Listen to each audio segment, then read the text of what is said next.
There are several million species of living things on planet Earth.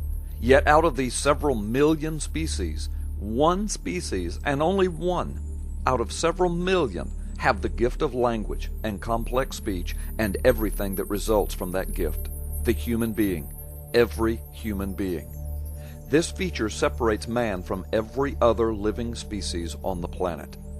But why? The evolution of modern human language would require both the development of the anatomical features for speech and also neurological changes in the brain to support language itself, but oddly, other species have some of these very capabilities, yet without full language ability.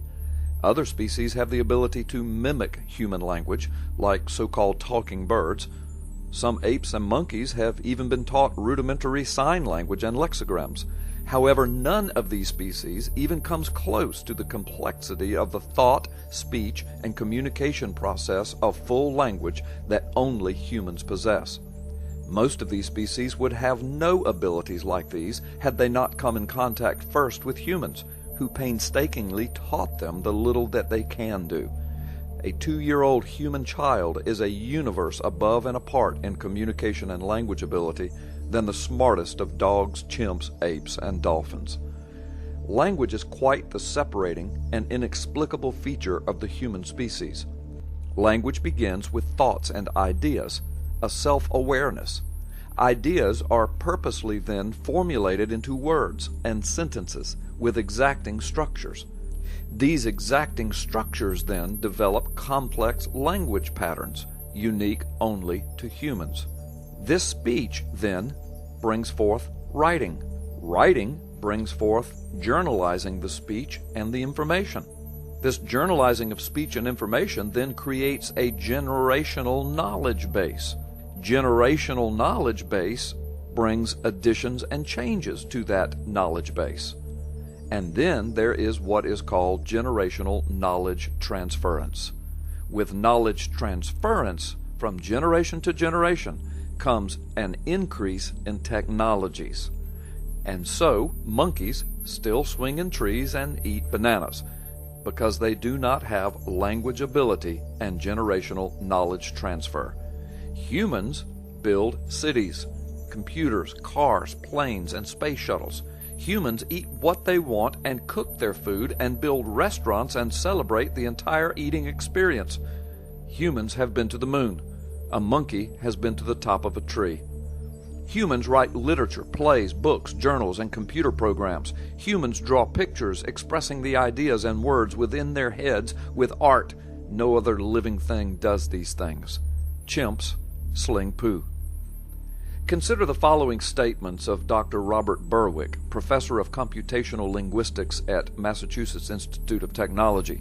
He holds appointments in MIT's Department of Electrical Engineering and Computer Science and the Department of Brain and Cognitive Sciences.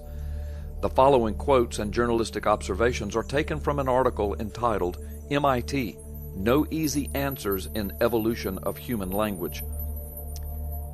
Some researchers in recent years have speculated that mutations in a gene called FOXP2 might have played a fundamental role in the evolution of human language. That was based on research showing that the gene seems to be connected to language ability because some mutations to that gene produce specific impairments to language use. Dr. Berwick says, but the claim that the gene mutation is directly connected to the development of language is very unlikely to be right. This kind of straightforward connection is just not the way organisms are put together, he says. When it comes to something complex as language, one would be hard-pressed to come up with an example less friendly to evolutionary study. He goes on to say, and the specific FOXP2 connection is based on a whole chain of events, each of which is speculative, so there's little chance of the whole story being right.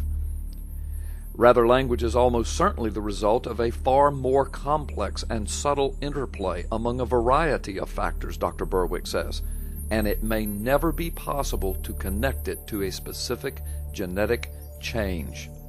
Or in other words, what Dr. Berwick is saying is it may never be possible to connect the explanation of the existence of language to naturalistic evolution. Dr. Berwick continues, even defining something as complicated as language in a precise way is daunting, as ongoing disputes over the significance of language experiments with apes, parrots, and dolphins have made clear. Dr. Berwick says, if you cannot define what language is, why study it from an evolutionary point of view? Ultimately, Dr. Berwick says, the important thing is to understand that language is, at bottom, something that takes place inside the human mind and is independent of any particular sound, sight, or motion. The same internal mental construction could be expressed through verbal speech, through writing, or through sign language, without changing its basic nature, Berwick says. It's not about this external thing you hear, he says. It's about the representation inside your head. Ah, yes, and now we open up the debate of the origins of human consciousness, the representations inside our heads, which produce language, and only in humans, the human consciousness, another evolutionary unexplainable and conundrum, another video for another day. So it seems the more we look at the real scientific evidence around us and ask the real scientific questions that beg to be asked, it seems that evolution is more and more exposed for what it is, largely, not totally, but largely a collection of pseudoscientific ideas and straw man arguments passed off as scientific truth. What a shame, and how embarrassing. Let me repeat two of Dr. Berwick's most telling statements.